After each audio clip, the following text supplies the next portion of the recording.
பட்டை, சோம்பு, கிராம்பு, ஏலக்காய் இதெல்லாம் இடிகளில் போட்டு நல்லா இடிச்சுக்கலாம்.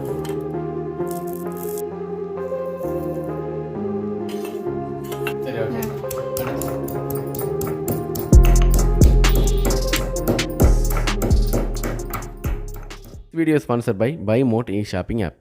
நீங்கள் வீட்டில் இருந்தபடியே பொருளை வாங்கிக்கலாம். டிஸ்கிரிப்ஷனில் லிங்க் இருக்குது, செக் பண்ணி பாருங்கள்.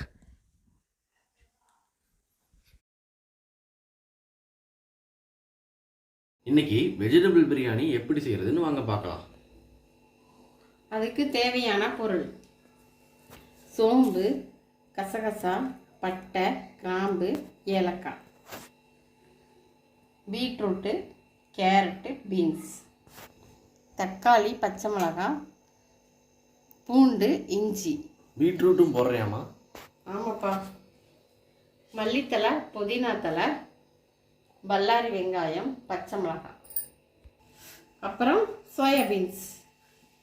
கசகசாவும் போட்டிருக்கேன், நான் சொல்ல மறந்துட்டேங்க, அதையும் போட்டு இடிச்சுக்கலாம். குக்கரை வச்சுருக்கோம், நல்லா காயுது. இப்போ எண்ணெய் ஊற்றிக்கலாம். அறுத்து வச்ச பல்லாரியை போட்டுக்கலாம்.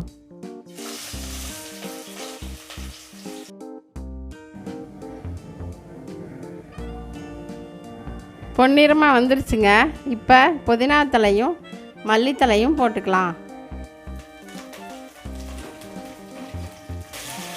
அரைச்சி வச்ச வெங்காயம், தக்காளி, பச்சை மிளகாய், இஞ்சி, பூண்டு இதெல்லாம் போட்டு ஊற்றிக்கலாம். மிளகாய் பொடி போட்டுக்கலாம். மல்லித்தூள் போட்டுக்கலாம். அரைச்சி வச்ச கசகசா, ஏலக்காய், பட்டை, கிராம்பு, சோம்பு இதெல்லாம் போட்டுக்கலாம். எல்லா பொடியும் போட்டுக்கலாம். சோயா பீன்ஸ் போட்டுக்கலாம். அறுத்து வச்ச பீட்ரூட், கேரட், பீன்ஸ் போட்டுக்கலாங்க. இதுதான் கடைசியா? ஆமாப்பா.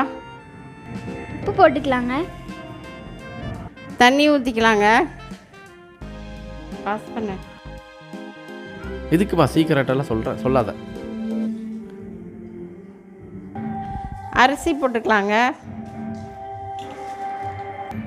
1/2 கிலோ அரிசி, அதாவது இந்த உலக்கில் 1.5 உலக்கு, அதுக்கு நம்ம 3 செம்பு தண்ணி ஊற்றணும். நான் 3 செம்பு தண்ணி ஊற்றிட்டேன். இப்போ அரிசியெல்லாம் போட்டாச்சு. அதை கையாலே எடுத்து போட்டுக்கணுமாம்மா? ஆமாப்பா. அரிசி நம்ம கையில் தான் தண்ணியை வடித்து போடணும், அப்படியே எல்லாம் போடக்கூடாது. ஓகேம்மா. இப்போ குக்கர் மூடி போட்டு மூடி வச்சிடலாம்.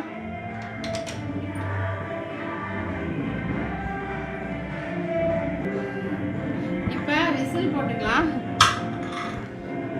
3-4 விசில் வரட்டும். இப்போ நம்ம குக்கரை ஓப்பன் பண்ணிக்கலாம்.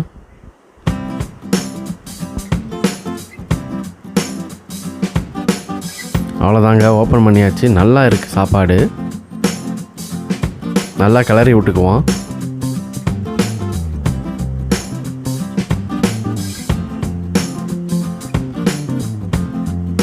இப்போ நம்ம லெமனை நல்லா புழிஞ்சிக்கலாம். லெமனை நல்லா புழிஞ்சு கிளறி விட்டுக்கிட்டே இருப்போம். அவ்வளோதாங்க, வெஜிடபிள் பிரியாணி ரெடி ஆகிருச்சு. இந்த காணொளி பிடிச்சிருந்தா சப்ஸ்கிரைப் பண்ணுங்கள், லைக் பண்ணுங்கள்.